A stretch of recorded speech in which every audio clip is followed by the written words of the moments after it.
비트코인 왕자입니다. 비트코인이 일봉에서 보게 되면 하락이 됐다가 주말에도 좀 떨어졌었거든요. 근데 보합으로 살려놓기는 했지만 어쨌든 붕괴가 됐고요. 지금은 반등이 되고 있는데 장중에 뭐 3% 이상도 가긴 했지만 결국 단기 반등 정도 보시면 될 것 같아요. 어쨌든 일봉에서 붕괴가 확정이 됐고요.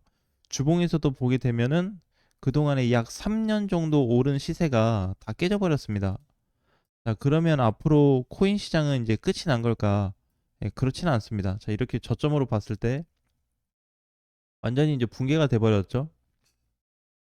그러면 이제 향후 시나리오를 다시 봐야 되는데 붕괴가 됐을 때 우리가 하나 검토할 수 있는 거는 지금은 이제 상승으로 올라갔다가 깨졌는데 종료냐 이렇게 볼 수 없어요. 딱 하나를 보고 정확하게 지적할 수가 없거든요. 그냥 붕괴되고 나서 지지 구간이 어디인지 이거를 살펴보는 게 중요한데 현 시점이 지지 구간입니다. 자, 이상하죠? 왜 그러냐면 이게 일봉으로 보면 저번 주에 5.3% 끝났잖아요. 그리고 그 다음날 토요일 같았는데 시가부터 저가까지 보게 되면 6.9% 빠졌습니다. 거의 7% 가까이 하락이 됐다가 종가로 1.6%에 마감이 됐어요. 그럼 어느 정도 이제 방어를 좀 해준 거거든요. 근데 이 부분이 왜 그러냐면 저가 위치가 나타나고 있는 자리입니다. 월봉상 보게 되면 21년도하고 22년도 전체 돌파가 나온 시점 이후에 마지막 선으로 지켜볼 수 있는 구간이에요. 여기 이제 좀 중요했죠. 그래서 이 구간 안에, 이 라인 안에 들어온 시점부터는 비트코인을 한번 사서 오히려 끌고 가야 되는 위치로 좀 보고 있습니다. 추세는 깨졌지만 추세 깨지고 나서 그 마지막을 지켜주고 있는 자리, 이 지지선을 지금 확인하는 게 팩트거든요. 왜냐면 이번 지지선을 지켜주지 못하면 지금 밀린 것만큼 비트코인이 한번 더 빠질 수 있거든요. 그러니까 이번 달 월봉으로 보는 거니까 20% 빠졌는데 20%가 더 빠질 수 있다고 봐야 돼요. 저가까지 보면은 약 20에서 22% 정도 추가 하락이 나올 수 있다는 부분인데 거기를 아직 망가뜨리지 않았습니다. 그 다음에 이제 거래 기준으로 보면 이제 한 5일 뭐 6일밖에 안 남았죠. 말일까지. 25년도 초에 올라갔다가 내려온 자리에서 지켜줬을 때 나온 위치하고 지금 올라갔다 내려온 지금 현재 캔들의 각각 위치의 거래량을 보게 되면 큰 폭의 거래량이 아니고 앞전과 유사한 거래량으로 나타나고 있어요. 그럼 거의 단기 저점, 상승 이후에 단기 저점은 내려와 줬다. 이제 이렇게 볼 수 있습니다. 자, 그런데 이제 문제가 뭐냐면 반등이 나왔을 때가 이제 문제가 되는데 이번 반등이 원래 기초 자리로 다시 보게 되면 여기거든요. 여기가 이제 깨진 거잖아요. 지금 몸통 기준에서는. 그럼 비트코인이 반등이 나올 수 있는 부분은 여기까지입니다. 장중에 뭐 꼬리를 좀 달아서 위로 더 올라갈 수는 있는데 어쨌든 지금 남은 폭이 시가 기준으로 했을 때 많아봐야 한 7% 정도 될 것 같아요. 7%면 뭐 91,500달러 정도까지는 올라갈 수 있는데 거기 올라가고 나면 다시 밀릴 가능성이 높습니다. 그래서 지금 두 가지 형태로 봐야 되는데 추세 관점으로 봤을 때는 붕괴가 됐고 붕괴 이후에 반등이 나왔다가 다시 이제 여기서 횡보가 될 건지 아니면 맞고 다시 밀리는 쪽으로 봐야 되는 건지. 그러니까 돌파를 해줘야 되는데 이건 이제 변수가 되거든요. 뚫어주면서 거래가 갑자기 그 저번 주에 나갔던 거래만큼의 물량이 들어와 주면서 뚫어버리면 상승 전환으로 다시 돌아설 수 있습니다. 근데 시간이 딱 일주일이에요. 일주일 안에 비트코인이 여기를 완성시켜주지 못하면 가능성은 하락 쪽이 더 높다 이렇게 봐야 됩니다. 자, 그러니까 지금 이제 형태를 전체적으로 보게 되면 이 주봉 형태와 그 다음에 월봉 형태 지금 여기 사이에 갇혀 있다고 보시면 돼요. 비트는. 자, 이렇게 내가 예상하는 거는 어쨌든 상승 라인이 깨져버렸으니까 처음 붕괴되고 나서 올라가 준다고 하면 이 구간을 한번 공략해 볼 수 있을 것 같아요. 이 범위를 공략할 수 있는데 조건 자체가 뭐냐면 이 지금 하단 지지선 있죠. 얘가 깨지지 않는다는 조건 하에 이 구간에서 버틸 거를 지켜봐야 됩니다.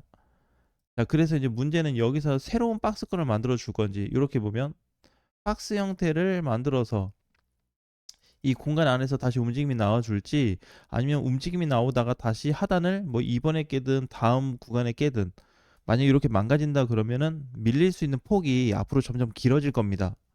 그러니까 지금 무너지면 20% 떨어지는 건데 내년에 떨어진다 그러면 25%에서 30%더 길어지면 횡보가 더 길어졌을 때 무너지는 시점이 많으면 40%까지 늘어날 수 있습니다. 자, 그래서 이제 이러한 비트코인의 좀 형태를 봐야 되는 것 같고 사실 저는 어떻게 보면 두 번째 계기로 보고 있어요. 23년도 시장 이후에 비트코인이 나홀로 강세가 되면서 상위 알트하고 지금도 잘 올라갔거든요. 상위 알트코인들도 단기 반등이죠, 당연히. 그래서 여기부터 이제 시점이 갈라졌기 때문에 23년도부터 지금까지 상승 시세는 나온 거에 대해서 상승만 보자면 종료됐다고 얘기해 볼 수 있습니다. 상승만. 하지만 비트코인 자체가 종료됐다고 볼 수는 없어요. 그렇기 때문에 여기서 상승 한번 나오고 한 파동 끝난 거죠, 이제. 그리고 나서 조정 파동 기다리고 횡보가 나오든지 뭐 하락이 좀 더 되든지 이걸 좀 기다렸다가 다음 라인을 보는 게 좋을 것 같습니다. 지금으로서는 이 위치가 너무 중요하기 때문에 여기가 당장 큰 타격을 받지 않는 이상 비트코인이 종료가 될 가능성은 거의 없어요. 내가 봤을 때 여기가 무너져 버리면 다시 7천만 원, 8천만 원이 올 수 있거든요. 아직은 이제 현재가 기준으로 봤을 때는 가격이 그래도 1억 3천 정도에 있기 때문에 뭐 큰 폭으로 빠진다 이렇게 볼 수는 없겠지만 이러한 형태를 놓고 본다면 다른 방향도 한번 생각해 볼 수 있을 것 같아요. 일단 비트는 제가 봤을 때 수급이 끊긴 거는 확실한 것 같습니다. 비트 수급 끊겼고 단기적으로 일봉에서 뭐 잠깐 수급이 들어온다고 하더라도 단기 형태일 뿐이지 완전형으로 바뀌기에는 일주일의 시간이 필요할 것 같아요. 자, 그러면 비트코인은 일단 이 상황까지 갔다 그러면 다음에 이제 또 누가 그 타겟이 되냐면 상위 알트코인들을 이제 조심하게 보셔야 됩니다. 상위 알트하고 이제 비트는 어쨌든 언제 다시 갈지 모르겠지만 최소한의 올해는 올라가기 힘들다는 게 제 개인적인 생각이고요. 여전히 하위 알트들은 추가적인 반등으로 기대를 해볼 수 있을 것 같습니다. 자, 이 부분에 대해서 다시 한번 보자면 물론 우리가 전반적인 시장을 봤을 때는 비트코인이 끝나면 다 못 가는 코인으로 예상을 해볼 수는 있어요. 하지만 지금 이제 좀 트렌드가 바뀐 시점에서는 비트가 끝났는데 그러면 돈이 테더 쪽으로 많이 들어가야 되죠.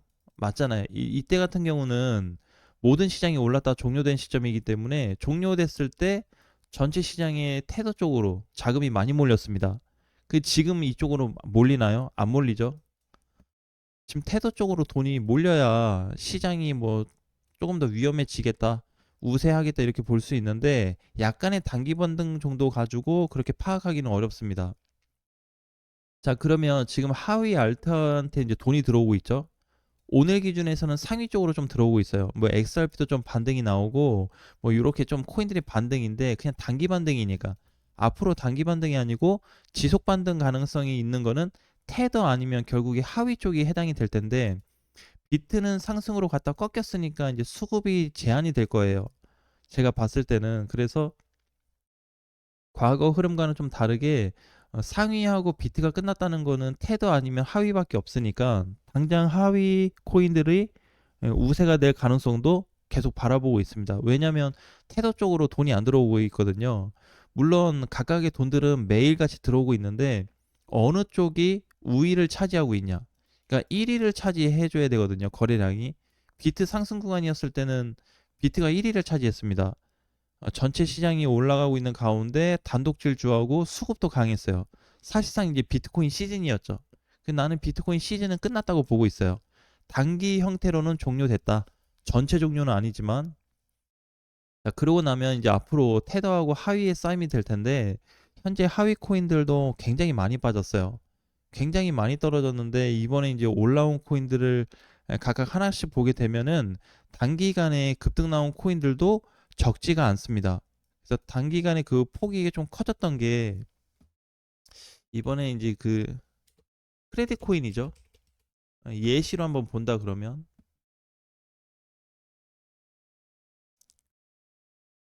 자, 크레딧 같은 경우도 이제 많이 떨어졌는데 일봉에서 이렇게 보게 되면 그 무수히 많이 떨어지는 하루하루 비해서 장중 반등이 굉장히 잘 나왔습니다. 장중에 한 70%까지 올라갔다가 종가는 18%에 끝나긴 했지만 이런 게 일부 액션 중에 하나예요. 우리가 이제 윗골이 달린 거를 잘 생각해야 되는데 이 윗골이가 바닥에서 나타났다고 하는 거는 이쪽에 물린 사람들이 또는 그 위쪽에 있는 사람들이 던졌을 가능성이 매우 높다. 이렇게 한번 판단을 해볼 수 있거든요. 그럼 이제 게임은 지금부터 시작이 되는 거예요. 왜냐하면 CTC가 뭐가 있다고 비트코인이 붕괴되는 이 시점에서 이 많은 거래가 들어왔고 이런 돈이 몰리기 시작했다는 거는 비트 시즌 종료로 확정 지어 볼 수 있다는 거예요. 그럼 다시 트렌드가 바뀐 시점에서 23년도부터 현재까지 하위 알트코인들이 너무 많은 고생들을 했는데 이제 반응을 좀 해주지 않을까. 이런 돈이 지금 테더 쪽으로 안 들어오고 있죠. 팩트죠. 그러면 지금도 여전히 코인들 상승에 하위 알트코인들에 대한 부분을 주목을 해볼 수 있습니다. 근데 이제 이게 이런 코인들만 해당이 되는 게 아니고 반등 나온 코인들이 이번에 많아요. 그래서 이런 흐름을 이제 우리가 보는 거는 이게 연일 하락이 됐지만 여기서부터 기간을 따지게 되면 약 14일 정도 떨어졌거든요. 최근 그 단기 고점에서 14일 떨어졌는데 하루 만에 올라가주는 이런 시장 상황이 나타납니다. 앞으로 어떻게 바뀔지 몰라요. 알트코인들에 대한 변화를 지금부터 집중 공략하면서 바라볼 수 있는 시점으로 저는 보고 있기 때문에 시장을 상승으로 보시는 분들은 이러한 부분도 참고해서 활용하셨으면 좋겠습니다.